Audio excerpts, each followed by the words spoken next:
Hello and welcome to the weekend edition. I'm Dr. Kingori. We have a great show lined up for you. One of our guests for tonight is the reigning Miss World Kenya. She's championing a very noble charity cause inaitwa Heels for Pads, whereby they exchange their heels for sanitary towels, which are then donated to different parts of the country. She has a very inspiring story of failing in a contest in Nyandarua County, and instead of giving up, she actually took an even bigger challenge to put this country on the world map in the field of beauty. She will be telling us more about that, and I'm so excited that she's not alone. She's come in the company of a lady who is the co-founder of Sister Speak. And Sister Speak is a company, parent company of the Heels for Pads campaign. Miss Wavinya Maria and Angela Lash Angela are in the house.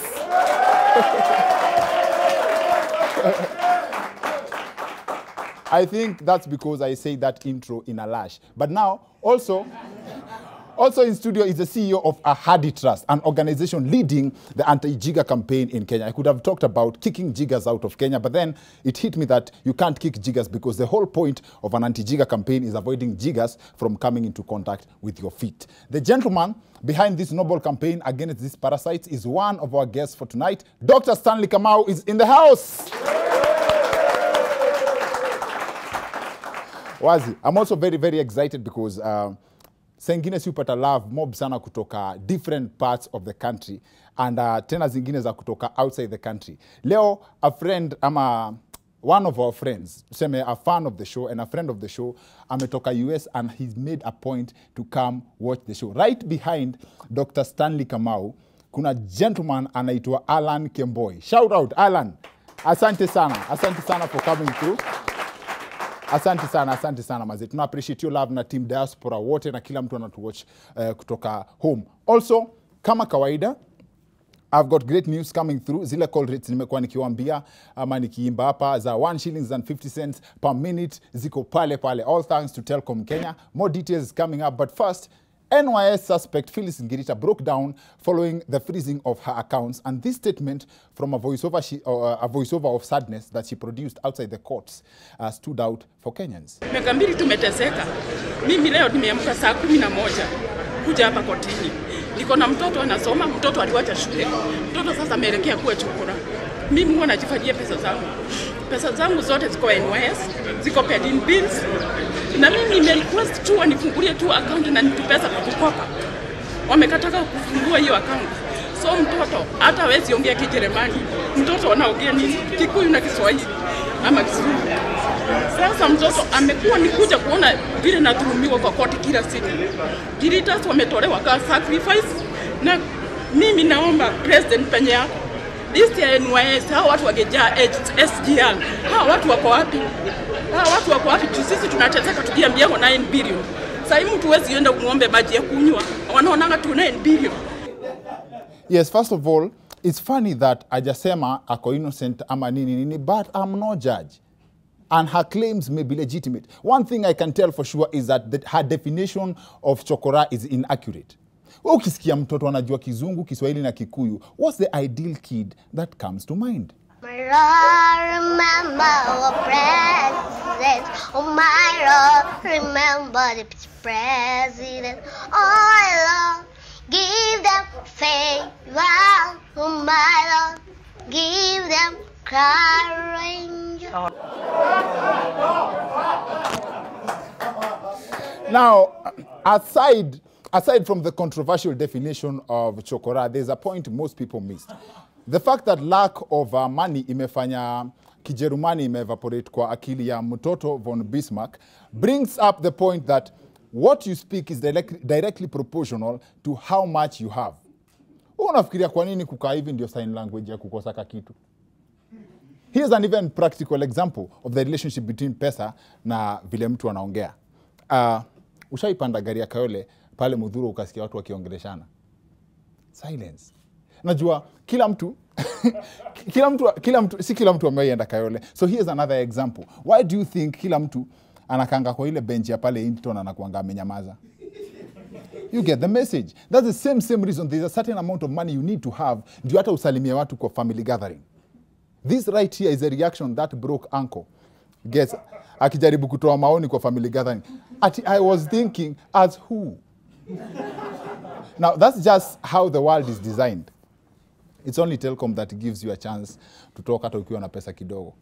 With call rates, zizo nasema za as low as 1 shillings and 50 cents, you talk for as long as you wish across all networks. And it's simple, just load up airtime on your Telcom line and dial *544# and subscribe to a package of your choice, and no one will judge you. In other news, Narok Senator Ledama Olekina was briefly arrested on Tuesday over utterances deemed as hate speech. But this element of where to sit down kwa gari ya polisi, which he was being transported in, really caught my eye.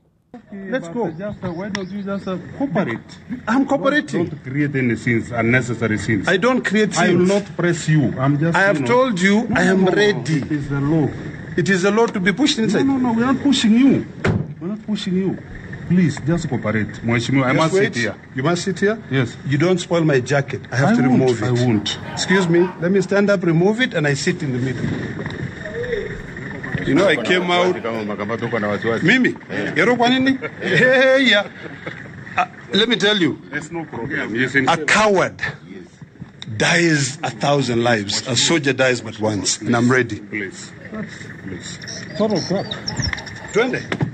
A coward dies 1,000 lives. That was the second life ya senator. At first I thought Senator Ledama hakuwa anataka kukaa katikati kwa gari ya polisi juu amezoea Senate. So aliinsist kukaa kwa mlango ndio akae karibu na speaker. Kumbe hiyo drama yote was just so that polisi wasifinye koti yake, which if you ask me is an argument that does not make sense. What's the relationship between kukaa katikati kwa gari na kuharibu suti? Sijaiona Kalonzo na suti imekunjana. But the good thing I saw in all that is the police officer allowed the honorable senator ashuke, akatoa koti, alafu akakunja vizuri. Isn't it a great sight watching a police officer obeying court orders? Also, this week the national government has taken over the functions of the Nairobi County government. To put this into context, this is like the way we were taught in schools. A nuclear family has father, mother, and children. Alafu kwa ukuta, kuna picha imeandikwa Jesus is the head of this family. So basically, what happened in the context of the Nairobi family, ni the proverbial phrase here, nyinyi nimewaachia Mungu.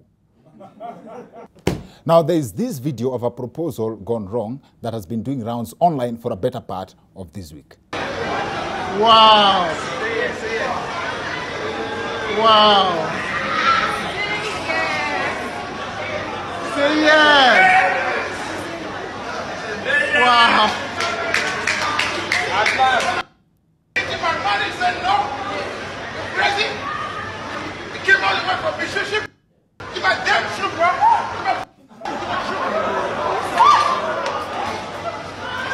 She said no. Eating my money, eating my food. Say no. Damn it, bro. Damn it. Wow. Now, this just shows that very few people can give you something without expecting anything in return. Mse alibaia dem viatu na kuku, akafili kama amelipa dowry. So, for real, the guy probably felt entitled because he was not running a charity. His was an investment, which begs the question, what's the difference between charity, an investment, and show-off? And that makes the subject of our show tonight. In 2019, Kenyans were ranked as the most generous people in Africa by the Charities Aid Foundation, which again begs the question, kwani hao wengine ni wachoyo aje? Don't get me wrong. Hata unajua watu wako na roho ngumu hapa Kenya. Watu wa CAF ni kama wajasikia kuna maninja left group za matanga. Mtu anaikuwa kwa group ya matanga anachanga alafu anatoka. Hawa watu wa CAF walijaribu kuinterview watu wa Anko Saidia just to get an impression. Because hapo wangepata the real info ya vile watu treat Kizungu, Kiswahili na vernacular kama takataka. In fact, the new trick trick mpya kufanya inatumika ndio Wakenya watoe pesa ni Oncle Helfen. That's German for Anko Saidia. Now, but on a serious note, Kenyans are actually among the most generous people in Africa. And this is going by how we show up in solidarity to solve problems za fellow Kenyans. I can give examples hapa mpaka kesho. The famine situation ya Turkana tuliona hapa juzi. We have several crowdfunding initiatives, especially the medical bills, and so on and so on. And now to break down the idea of how charity works, we have put together the CEO of Ahadi Trust, Dr. Stanley Kamau, the reigning Miss World Kenya, Miss Wavinya Maria, and Lash Angela, who is the founder of Sister Speak, the parent company ya hiyo charity ya Heels for Pads. Now, please allow me to extend this conversation to the second part of the show. Huko ndio kuna henjem zaidi. See you guys, like I promised, na mnajua New to Trust. We have a classic show lined up for you. One of our guests for tonight is arguably the most traveled gentleman in this country, other than the president. Kama uko na debates za ku-argue, come at me right now. To deconstruct na fact.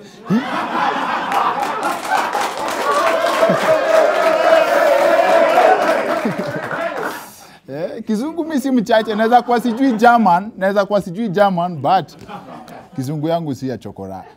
He has traveled to almost every village in this country for a noble cause ya fighting jiggers in this country. Dr. Stanley Kamau is in the house. Wazi. Also putting Kenya on the map as far as beauty is concerned. Alimaliza at number 6, sindio? That's correct. So technically, we are on set with the 6th most beautiful woman in the world. Kama uko na kesi kuja. Wavinya Maria is in the house. Asante sana. Alafu hapo kwa hiyo story ya beauty contest, ni bado iko kwa context of beauty.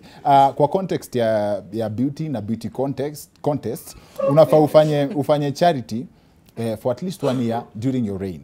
And Miss Wavinya amekuja in studio na the lady who actually runs the organization, the mother company, the Heels for Pads campaign. Lash Angela is in the house. Asante sana. What we seek to address leo ni what is charity, how does charity work, na difference ya charity na show off ni gani, and the inspiration ya why people do what they do. Ukisikia story ya Dr. Stanley Kamau, I wish we can be able to exhaust as in we can be able to cover as much as we can from all our guests for tonight. But Dr. Stanley, wakati tulikuwa tunaongea uliniambia yako story ya jiggers ina come from a personal place. Ulikuwa una deal nazo mpaka your nickname was quarter past, na best yako alikuwa anaitwa quarter to. So mlikuwa mnakutania half past. Mimi nilikuwa quarter to. Oh, quarter to. Na ilikuwa quarter past. Okay. Juu tulikuwa tunaenda hivi. Juu miguu vile zimekaa kombo. Yeah. Alafu how long did it take before miguu zako zirudi zikae? When I went to high school. Took me to wear shoes. Have you revenged enough for the times that you didn't used to wear shoes? I've fought the jiggers to that level where I've revenged. Wazi. Yeah. Miss Wavinya, karibu sana kwa show. Thank you so much. Asante sana. Feels good umetuweka on the map. And thank you so much for having us. Na Heels for Pads ideally ni exchange your heels, yes. Alafu unapewa pads, then you donate. Yes. That's right. I'm assuming kama campaign ingekuwa imeshika sana ungekuja na flat shoes. Literally I remember I auctioned my winning heels, my Miss World Kenya competition winning heels. Yes. And these are my special heels for this event for tonight. Okay. Yes. As in, you auction them, alafu someone buys them? In exchange for sanitary towels. So how much did they go for?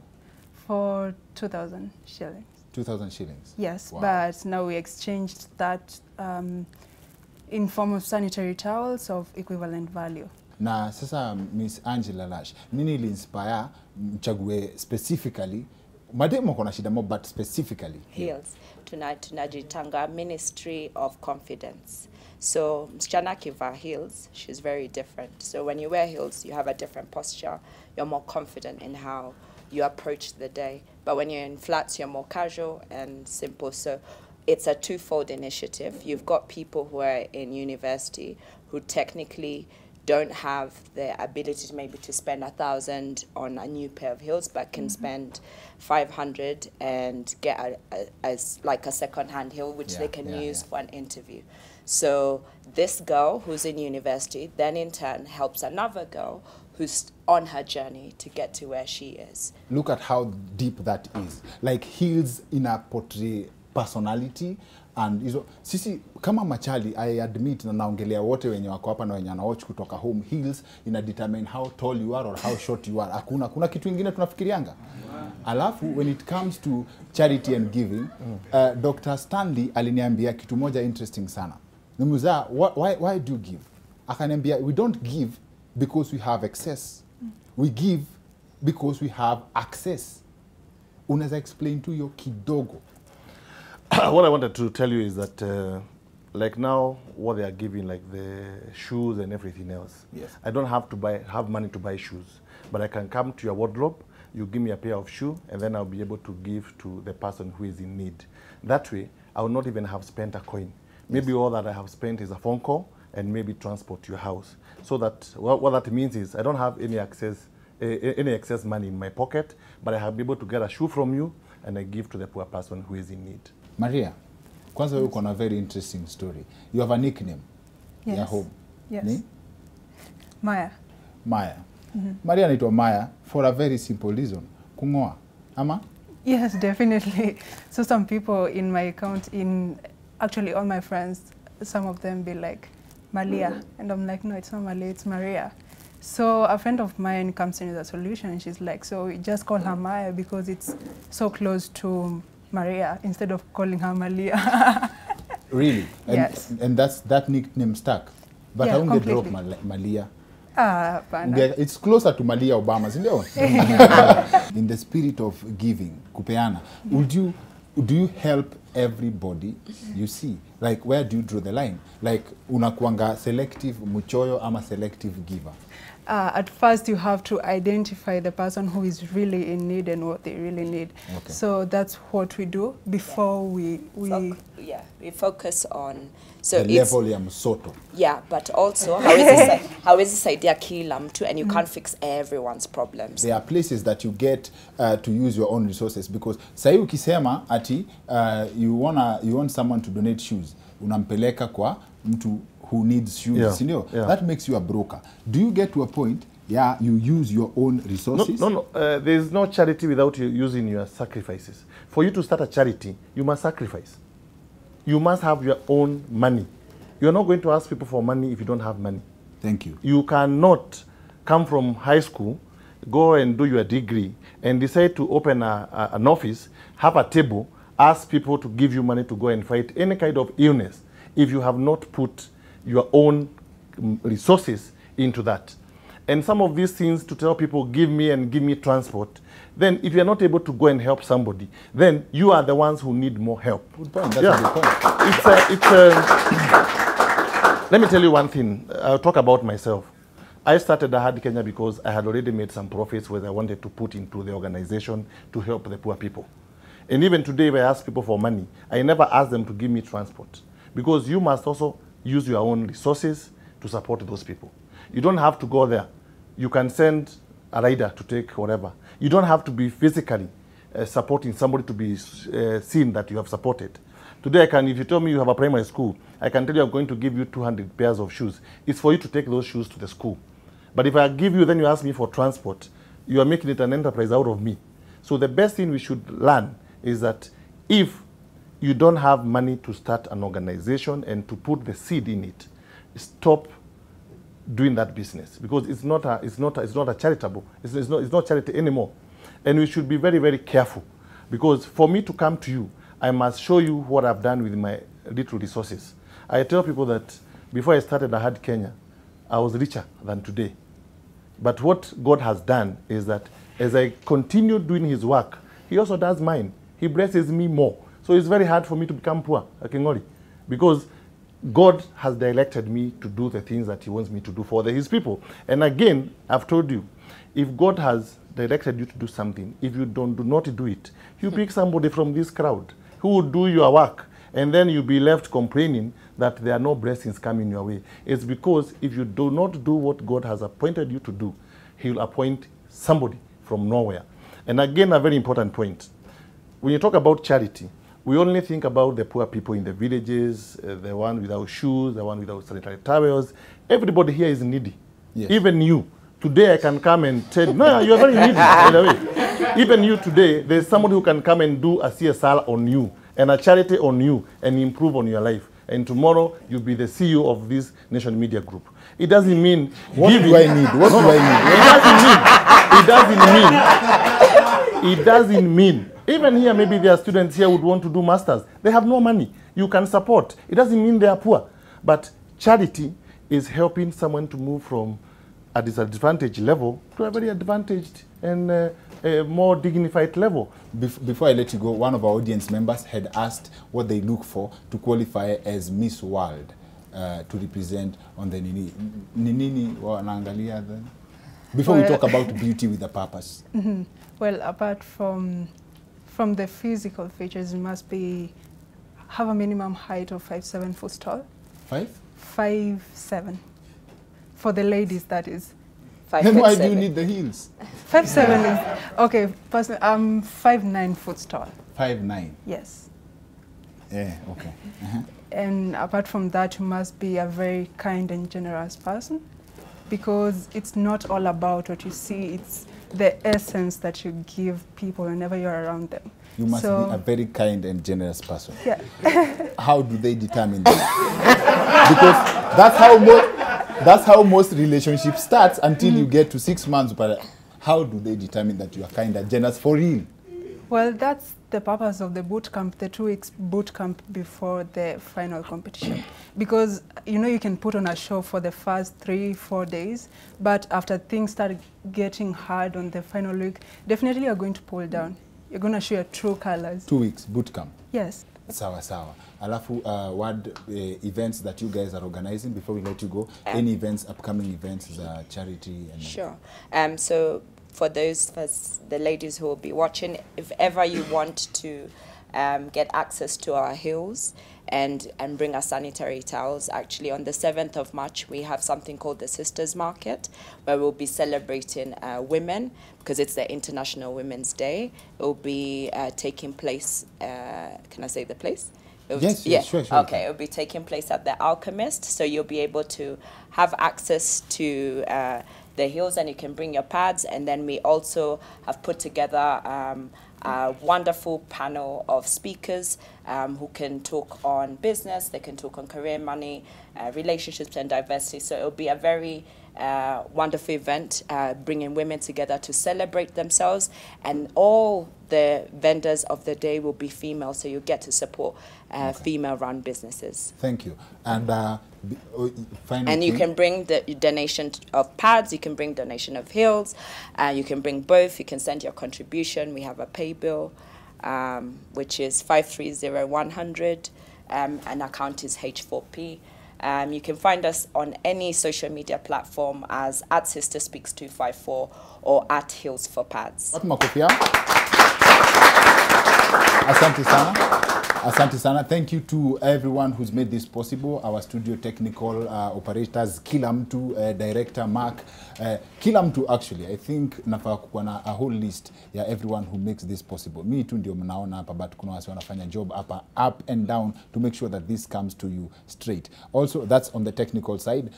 On the naitwaje bill side, wanatusaidia kulipa bills na wanatusaidia pia kuwapatia ideas poa. Telcom Kenya, maze, they've been part of us for the longest time. For the past 6 months, they've been on the show, our official sponsors on the Weekend Edition. Now this time round, we're pushing a very, very good deal in the market right now. The lowest call rates in the market, as low as 1 shilling and 50 cents across all networks. And it's simple. Load up your Telcom line na airtime, dial *544# and chagua package yenye unajisikia nayo. That said, next week, there's a concept we've been planning from December before we actually went on break. Aviation storage safety. And I've finally been able, and I hope I'll be able to execute this. I trust I'll be able to execute this. A pilot mwenye amefly in Kenya since 1969. Since 1969. Yani hizo mbwembwe zote za kitu yote umeita kujua about ndege and everything. Wale sisi wote tulikuwa nataka kukuwa pilot tukigrow up.